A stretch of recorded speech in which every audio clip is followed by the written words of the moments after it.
Welcome to another exciting episode of the Insurance Untangled Podcast. My name is Ben Tuyene, and I'm the host of the insurance education component of our podcast. And here today, I have joining me is Tessina, a repeat guest and probably going soon to be a permanent host on the podcast. Might as well be. Tessina, thanks for joining us today. Yes, thank you for having me. For those of you who don't know, Tessina was featured on the cover page of Dental Economics in the August issue of 2024.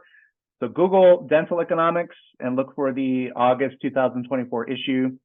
You could see her smiley face on the cover, as well as a nice feature in the magazine about the whole world that Tessina lives in with regards to insurance. Today, we want to just do a quick episode to talk about this whole concept of upgrades. Many practices call them upgrades. Some practices call them material fees. I call them added value fees simply because that's the language that the insurance industry uses. No matter what you call it, it's a basic concept that if we're going to deliver treatment that is above and beyond the scope of what insurance is designed to cover, like let's say, for instance, we're doing a highly aesthetic case on, we're doing a full smile line, right? And each of your labs for a single unit crown is $400 to $600. Your allowed amount for the insurance companies is $650.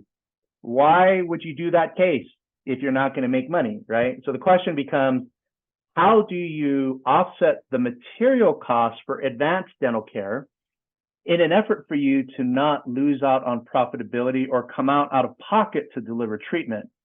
Now, Tessina does this in the practice that she works for in Utah. And before, we're going to have Tessina speak to her experience.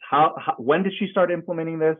Like as many details as we can, is she is comfortable sharing. But I want to talk about the legality of doing this because there's all kinds of controversy on, this.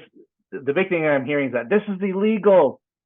I read in a Dr. Bicuspid magazine a couple of months ago from another quote unquote insurance expert in dentistry.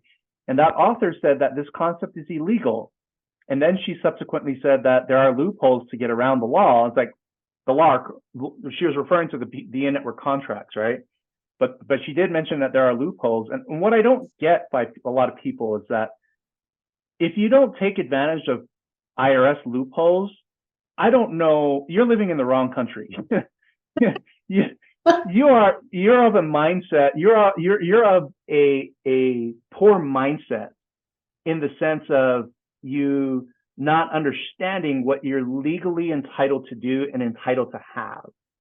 So if people bash on loopholes, I'm sorry, you have a complete misunderstanding on how the laws and how politics work. So that article really upset me because it was almost written from the perspective of insurance companies. Yes. Writing that article. And I'm not going to say who the author is. I don't know that person, but that is not the kind of messaging that we should be giving dentistry is don't take advantage of the loopholes. Seriously.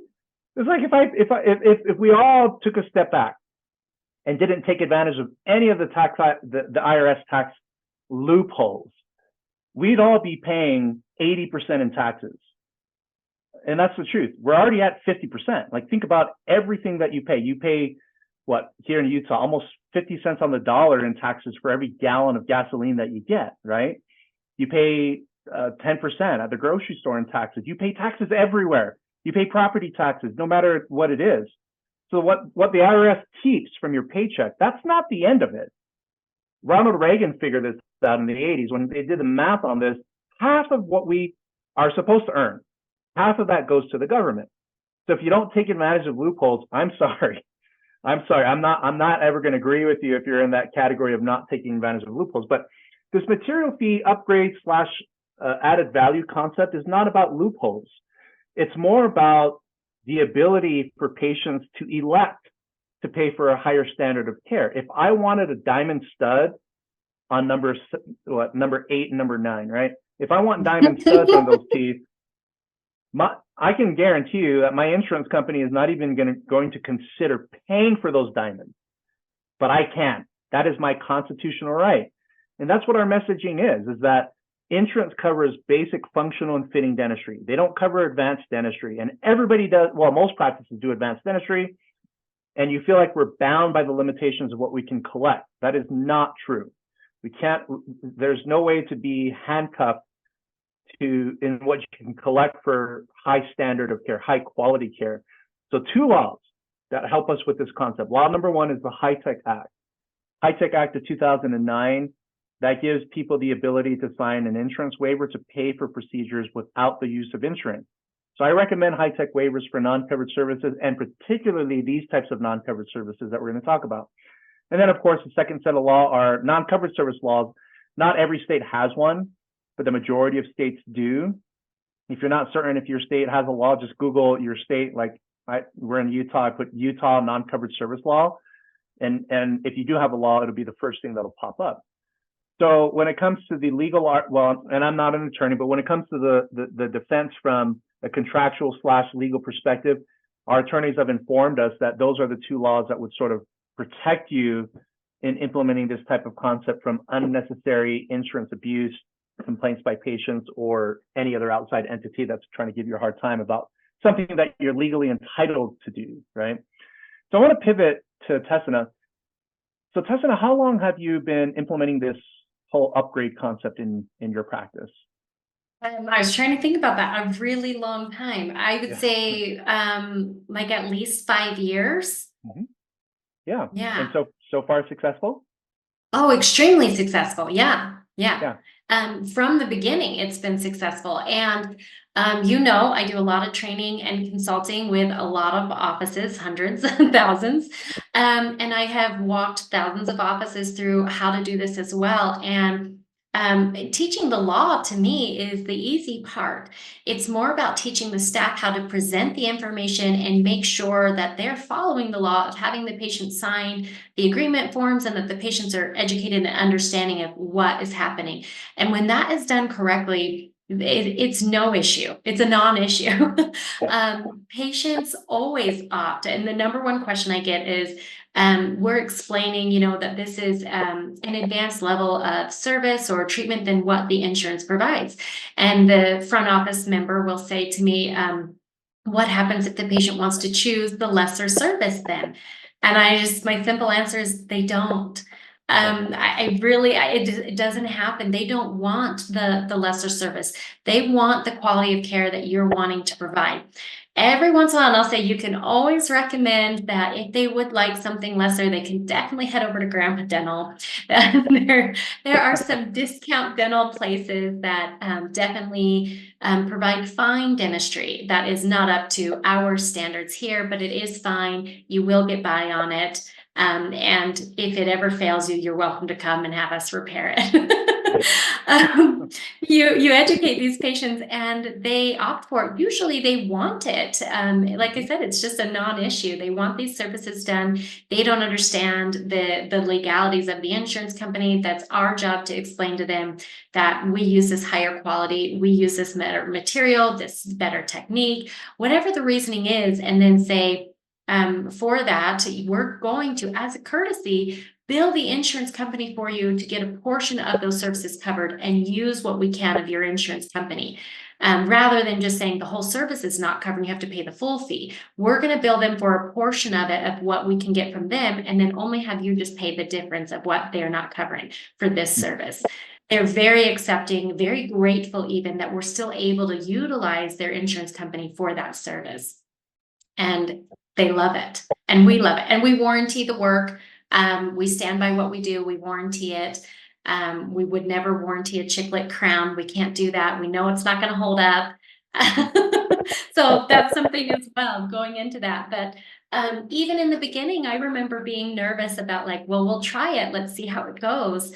And we'll just see what happens. And it's never been an issue. And as these offices we've trained as well, they come back and some of them were hesitant and wait a year or two to try to negotiate some fees and then come back and say, okay, what were you telling me? How do we do that again? And we go through it and they're like, oh my gosh, that was so much easier than I thought it was going to be. Patients are accepting of this. And why didn't we do this sooner? Yeah, that is awesome. That's been my experience with the vast majority of practices that we've taught on how to implement this, is that it's a breeze. Now, one thing that I'll mention that I kind of repeat that what you said that is super important it is very important to educate patients. They need to know. And if they're not properly educated, this is what happens. They're going to take that treatment plan. They're going to send it to the insurance company and say, hey, the doctor charged me for this, but I didn't see it on my explanation of benefits statement. Mm-hmm. It must have been missed. Can you process this code? And of course, when the insurance company gets that, who are they going to call next? They're going to call the practice, and they're going to give you a very hard time about it. And although it's your legal right to hold firm, like if it's an insurance waiver protected by the HITECH Act, technically you don't have to have a discussion with the insurance. The patient can share that record with their insurance plan, but under the HITECH Act, and my understanding, at least from what our attorneys have said, is that you're still obligated to hold it confidential because the treatment confidential on what was listed in the insurance waiver, because that's what the HITECH Act says. So the relationship for that particular fee that the patient paid that was on that waiver, that's between the patient and the doctor, right? The insurance carrier was not factored in. So it's a transaction that was closed, and it doesn't matter what level of complaint the patient has, is that if the documentation is in order, then the practice is in the right. They're in the clear in terms of doing this concept. But that doesn't protect you fully, though, that statement, because patients can still review you online. They can try to sue you. And in some situations, some doctors have actually lost lawsuits because there was a judge that was lazy and didn't do their job and didn't really vet out, the ruling that they were making, and therefore made an incorrect ruling that hurt a practice. So you have to be careful with this concept because you don't want to be dragged into court, and you most certainly don't want to lose a good patient over a misunderstanding, right? So that kind of leads us into the next part, Tessina. What areas of treatment can be upgraded? Most offices are using it for crowns, but you have the perio laser surgery. Botox can be used this way. Crowns, I mentioned, are used this way. I have seen some offices use it for their filling material as well. There are some offices that are using these newer technologies with the holistic realm of things and different techniques. Not just the filling material itself sometimes is unique, but the technique can be unique as well. So I have seen it used for that as well. This kind of depends on the practice itself and what areas that they are using that are advanced and what they're needing. One of my things too is if you're getting high enough reimbursement rates, or if you were in fee-for-service office, you wouldn't be having this discussion. We wouldn't be worried about trying to figure out how to get the higher fee to cover our overhead. So sometimes I say, we'll start there, right?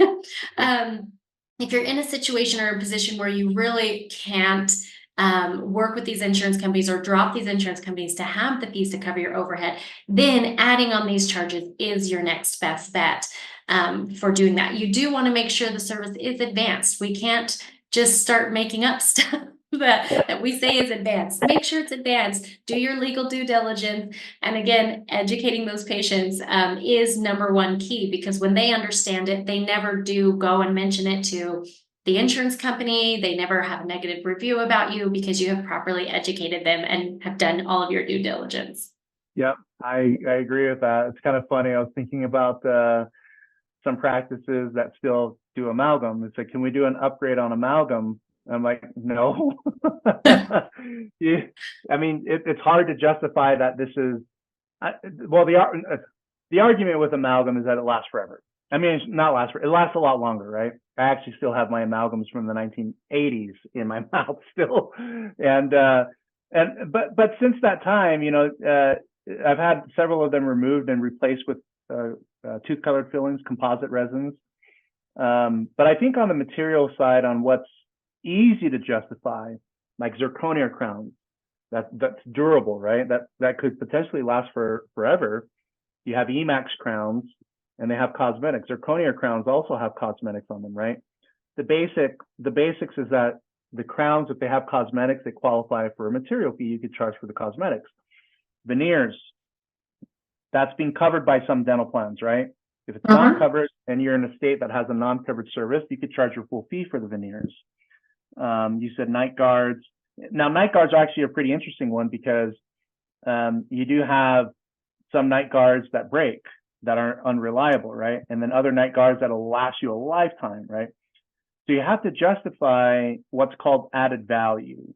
And it's answering the simple question of how is this more advanced than the standard treatment, right? Because insurance covers the basics of treatment. They don't cover advanced dentistry.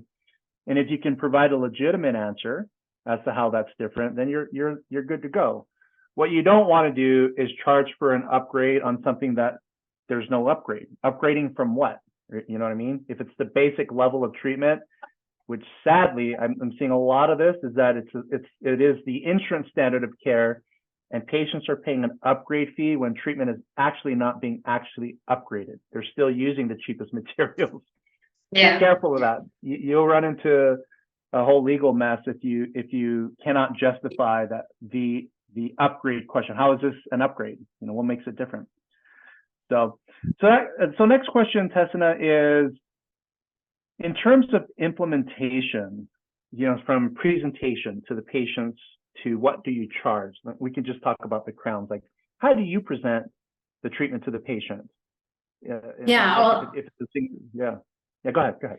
Yeah, well, I'd say first, implementation is making sure that you understand fully the laws that are protecting you in this case, right? We're talking about, you had mentioned loopholes. To me, this is a legal right that you have to do this. So in order for it to be legal, make sure you understand those laws, that you know how to use them so that you're within your legal rights to do so.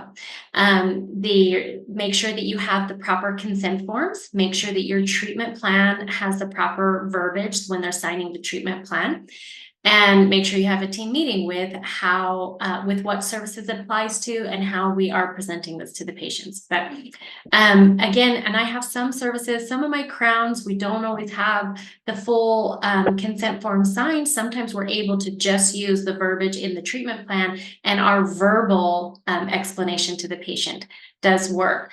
I would say starting out, use the consent forms, just making sure that there's no misunderstanding, there's no confusion, that the patient understands their insurance is not being billed for this. You want to make that very clear. I've been doing this 5 years. My patients are very used to what we're doing here. I don't always have to get a form signed for the third crown that they've had done with us, that we've done this. They understand it. We've gone through it, right? So it gets easier as you've had patients with you for some time. But yeah, you're going to present it to the patient and make sure they understand the main point of that this will not be billed to your insurance company. This part, this crown is not a covered service. It's not billed to your insurance. Your insurance never sees it. And this form that you're signing says that I'm not even allowed to provide to the insurance company the information of what services we provided for you, because that's confidential between you and I, so that you're able to have this level of crown that we'd like to prepare for you. Yep, high level quality crown, right? You're empowering patients with options, right? With the ability to choose on their own. And I think that's the key. Is I don't see practices presenting all options to patients for anything, right? But from an informed consent perspective, we have to respect patients' ability to pick different options that we may not agree with, right? And that includes doing nothing. So on that part there, what you mentioned is solid. Explain the value component, not covered by insurance, and the patients. This is an elective. It's a good investment, right? You can sort of encourage patients in saying, "Hey, I would do it." You have to consider what you value, right? Do you value investing a little bit more in your future? Your oral health, or the aesthetics of how your teeth look, or would you rather have just the standard care that insurance provides, which won't even get you close to the aesthetics that you're looking for?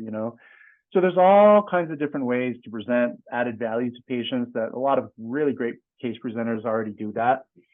You just have to add this whole mix of the component of the non-covered service is just the materials, right, that the patient pays. What range do you charge? If you don't mind me asking, what sort of your range on the fee that the patient pays? So I think that this can be really complicated for offices as I've worked with them, because you have to have the same fee legally charged to all patients, right? The insurance companies have different reimbursement rates as well. So you're like, well, this company reimburses me better. I don't have to charge as much as I have to charge on Delta Dental, right? Some of these things. And then do we charge up to our full fee, or do we charge a portion of that fee? All of these questions come into play. And what I will say is this is going to be customized to what is best fit for your practice and what you feel comfortable that you want to do. I do say make one fee, again, to be in compliance with that. Everybody is charged the same fee. Now, if you wanted to offer a discount off of that said fee, you can, saying like, we normally charge $200 for this cosmetic service, but for you, we're going to provide a discount. We may only charge $150. We may only charge $90. And I started out being very, very conservative. I think 5 years ago, it was probably like $50, right? We were just like, let's just add on $50 here and there, right? It's gotten much more extensive. So then now we have, sometimes it is the full $200 fee for a crown, especially in the case of Delta Dental, where their reimbursement rate is just not high enough. We have to charge the full $200. So that's up to you. That's your decision. And $200 off of Delta Dental's fee doesn't get me to my full crown fee of a 13, 14 something. But it gets me to a spot where we can cover our overhead. I'm not trying to gouge the patient. I just want to make sure we're at least able to cover our overhead of these advanced services. And I don't think it's not necessarily gouging. You are totally able to get your full fee. And I know plenty of offices that do charge up to their $1,300 fee. And there's nothing wrong with that. If that's where your overhead is and that is where you need to be, that's okay. But some offices prefer to do it a little less, and that's up to you to decide. That's awesome. I appreciate you going through that. Yeah, that seems like a reasonable range nationwide. The range that you mentioned is what most practices, that's where most practices are at. Although there are some practices for like more highly aesthetic cases, those material fees can come up to $500-$600 per unit. Yes. So you kind of want to be implement just some good practices there. Not scaring patients away, but of course mirroring a fee that the market will accept, right? So final thing I want to mention is these concepts, they absolutely do require somebody to sort of double check your work, double check your consent forms, check your processes, making sure that what you're doing isn't going to get you into any kind of trouble in terms of your in-network agreements. If you're in that camp and you're already implementing this project and you don't know if your process has been fully vetted out, or if you are looking to implement this concept, get a hold of Tessina. Visit her website, verusdental.com. That's VERUS dental.com. That'll be put in the show notes. Get a hold of her. All her contact information is on that website, and she'd be more than happy to do a consultation or at least help anybody along that might be interested in figuring out this concept a little bit more. Any closing thoughts, Tessina, as you wrap up? I don't think so. Okay. Well, excellent. As always, you've been amazing. I really appreciate your time today. And to our guests and listeners, thank you so much for joining us today on another wonderful episode of the Insurance Untangled podcast. Check out insuranceuntangled.com for our next quarterly webinar that we're going to be holding in December. Tessina, of course, I haven't given her the invitation on that, but she's invited. Hopefully she'll be there. I'm sure I will be. That's awesome. As well as other guests, we'll make an announcement on future episodes and post on the Insurance Untangled website information regarding topics for that particular webinar series. But for today, thank you for joining us on another amazing episode. Until we meet again, hope you all have a wonderful and successful week.